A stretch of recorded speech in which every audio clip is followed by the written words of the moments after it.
నేను medicines approximately 15,000 to 25,000 30,000 ఖర్చేది నెలకనమాట. అప్పట్లో కంటిన్యూస్గా ఒక 1 year వరకు అనమాట. సో గురుగారి దగ్గర వచ్చాను, కూర్చున్నాను, గురుగారికి చూపించాను, చూశాను రిపోర్ట్స్. బాబు ఏం కాదు, నువ్వు వరి కాకు, డైలీ రామన్నారు ఒకటే అనమాట. సో అప్పటి నుంచి నేను డైలీ వచ్చాను అనమాట. రైట్, స్లోగా నేను వదలలేదు. యాక్చువల్గా ఇక్కడ వచ్చింది 3 years కంటిన్యూగా వచ్చాను. మళ్ళీ ప్రాబ్లం ఏమైంది, కోవిడ్ వచ్చేసింది.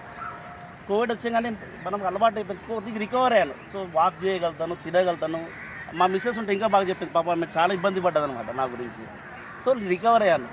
గురుగారికి చెప్పాను, సార్ ఏం చేద్దాం సార్, మీరేమో రమ్మంటున్నారు, ఇప్పుడు వదిలేస్తాం, మళ్ళీ నా హెల్త్ ప్రాబ్లం ఏమవుతుందంటే గురుగారు వీడియోలు వేసేటుంది సార్నా, నేను వీడియోలు ఇంట్లో చేసుకుంటా, వాకింగ్ చేసుకుంటా.